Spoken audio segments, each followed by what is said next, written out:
प्रदेश के हाथरस में सत्संग में 116 लोगों की मौत के मामले में जांच तेज हो चुकी है। हादसे वाली जगह पर पुलिस की टीम बम स्क्वाड के साथ जांच कर रही है। साथ ही मौके से साक्ष्य भी जुटाए जा रहे हैं। बड़ी खबर आप तक पहुंचा रहे हैं। उत्तर प्रदेश के हाथरस में जो कुछ भी होता है, सत्संग में 116 लोगों की मौत के मामले में जांच तेज हो चुकी है। हादसे वाली जगह पर पुलिस की टीम बम स्क्वाड के साथ जांच में जुटी है।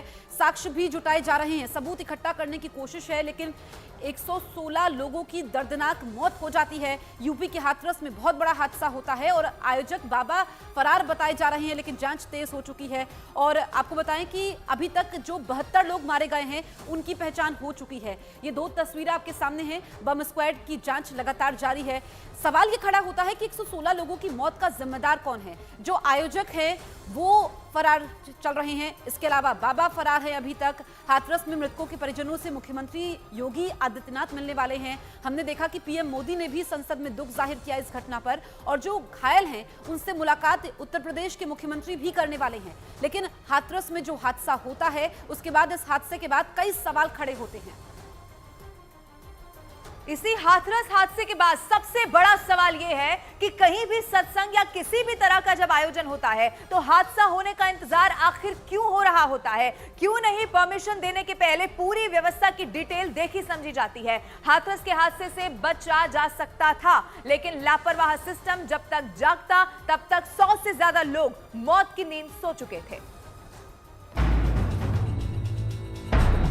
टेंट को देखने पर एंट्री और एग्जिट गेट पर शक होता है। अंदर जाने और निकलने के लिए बहुत छोटा रास्ता बनाया गया था। बताया जा रहा है कि भगदड़ की वजह गर्मी, उमस और घुटन है। बंद टेंट में लोगों ने बाहर आना शुरू किया और फिर भगदड़ मच गई। पुलिस को मिली शुरुआती जानकारी के मुताबिक सत्संग खत्म होने के बाद लोग हॉल से निकल रहे थे। पहले निकलने की होड़ में भगदड़ मच गई। लोग एक दूसरे पर आ गिरे। ज्यादातर लोगों की मौत कुचले जाने से हुई। घायलों को फुलरई से हाथरस के कम्युनिटी हेल्थ सेंटर यानी CHC लाया गया। अस्पताल तक टेम्पो और बसों के जरिए लोगों को लाया गया। अस्पताल के बाहर लाशें बिखरी हुई थी। टेम्पो में लदे शवों के बीच अपने बच्चों को तलाश में रोते बिलखते लोग दिखे। कई लोग अपने परिजन की जानकारी के लिए भटकते भी दिखे। ऐसी अव्यवस्था, ऐसी अफरा तफरी, ऐसी भगदड़ पूरे देश की रूह कांप उठी। कौन जिम्मेदार है इन मौतों का? उस वक्त पुलिस कहां थी जब हादसा हुआ? उस वक्त हाथरस प्रशासन क्या कर रहा था जब 50,000 की भीड़ जुट रही थी? उस वक्त मानव मंगल समिति के कार्यकर्ता क्या कर रहे थे जब भीड़ सत्संग खत्म होने के बाद वापस जा रही थी? जानकारी हमें मिली है वो ये है कि भोले बाबा नारायण साकार हरि जिनका नाम है, वो प्रवचन सुना रहे थे। 2 बजे के करीब का समय था और जैसे ही उनके प्रवचन खत्म हुए, सत्संग खत्म हुआ, उसके बाद लोगों ने वहां से बाहर निकलने की कोशिश की। ये कहा जा रहा है कि जो पांडाल लगाया गया था उसकी क्षमता काफी कम थी, उससे कई गुना ज्यादा लोग वहां पर पहुंचे हुए थे, अनुयायी वहां पर पहुंचे हुए थे और बाहर निकलने का रास्ता काफी छोटा है वो बताया गया है। इसके साथ साथ जो जमीन थी जहां पर पूरा आयोजन हो रहा था वो समतल नहीं थी। सत्संग में क्या हुआ था, भगदड़ कैसे मची थी, उस समय क्या घटना घटी थी, अगर बता पाए थोड़ा आप।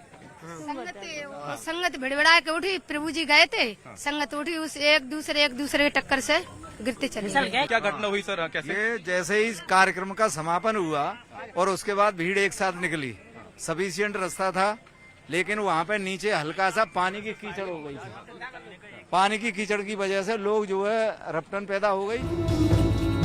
इन सारे सवालों का जवाब मिलेगा, लेकिन वक्त लगेगा। फिलहाल तो हाथरस में हाहाकार है। लोग गुस्से में हैं कि 100 से ज्यादा लोग की मौत हो गई। जिन्होंने अपनों को खोया है वो आक्रोशित हैं। जो जख्मी हुए वो गुस्से में हैं। योगी सरकार मुआवजे का ऐलान कर चुकी है। प्रधानमंत्री नरेंद्र मोदी लोकसभा में हाथरस में मारे गए लोगों के प्रति संवेदना जता चुके हैं, लेकिन किसी संवेदना से नहीं, किसी मुआवजे से नहीं। लोगों का घाव तो तभी भरेगा जब जिम्मेदार लोगों को सलाखों के पीछे पहुंचाया जाएगा।